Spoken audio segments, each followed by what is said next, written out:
Friends, I have been in sports journalism for 25 years, and there are days that come that you just never know how they're going to play out. Today was one of those days. I had an entire show planned out. I had all the scripts in place. I had the rundown had been locked down.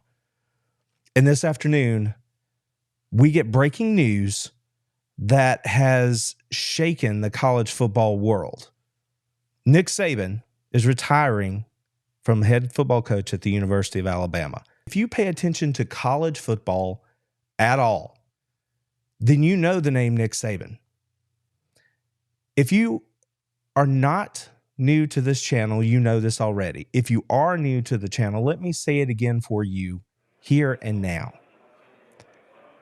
I have absolutely nothing but the utmost respect for Nick Saban and what he has been able to accomplish in his college football head coaching career at every stop along the way. You can go back further, but let's just pick it up at Michigan State, turning that program around, being the first Michigan State team to beat Michigan in his first year as head coach there. He had them rolling, and that's why LSU came calling, and then he salvaged the program at LSU and led them to heights that they hadn't seen before. He built such a program at LSU that the two subsequent head coaches that followed him were able to, even though they did it in their own way, benefit from the superstructure that he had put in place to help their teams win national championships. And after a brief stint in the NFL, Nick Saban landed at Alabama. Alabama has been the target. They were the thing that every other football program in the country was trying to be. Now, as Georgia football fans, we could make a really good argument that over the last couple of years, Kirby Smart has turned Georgia into the standard of college football. I mean, say what you want, but the cold hard fact is that during Kirby Smart's time in Athens, he has won as many national championships as Nick Saban has. So Georgia is viewed by many today as the standard in college football. But we're not going to take anything away from Nick Saban and what he did at Alabama or what his team did this year in what was probably his best coaching job. Think back to the beginning of the year. Think back to the South Florida game. I saw a video of Nick Saban coming off the field after that victory where he looked utterly defeated. And I questioned then, regardless of how this season played out, if Nick was going to be in it many more years.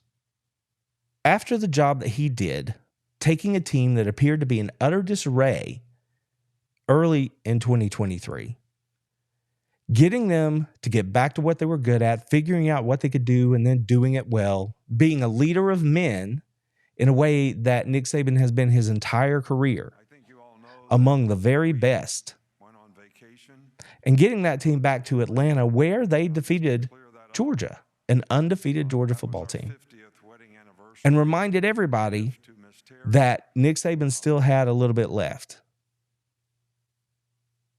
And at the end of this season, after a great job like that, you heard Nick talk about it, even after the loss to Michigan. And he didn't talk about, we could have won the title, I hate that we didn't. He didn't talk about his coaching performance over the course of the year. He talked about how he wished he could have done more for his team to put them in a better position to win.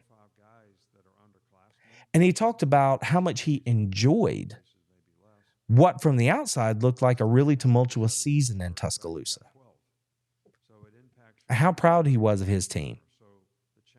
How much he had enjoyed watching them grow and mature. At its essence, that's what being a college football fan, college football coach is. And college football fans that really get it know that. The team that you have in the spring and summer is not the team that you're going to have in the winter at the end of the season. And watching that progression and getting the most out of his team that he could possibly get, Coach Saban took a lot of enjoyment from that. So when he walked off the field, even though it was in a loss against Michigan at the Rose Bowl, I wondered, is that the last time we're going to see him? But he walked off the field feeling really good about the season and about what he had accomplished with his team this year. And it doesn't strike me odd at all that this would be the moment that he might decide to walk away, because it's not like he has anything else to prove. The only thing he had to prove was something to himself. And maybe that seminal moment was in Atlanta against the new standard in college football, the Georgia Bulldogs. Maybe that was the moment that Nick planted his flag and said, I'm still the guy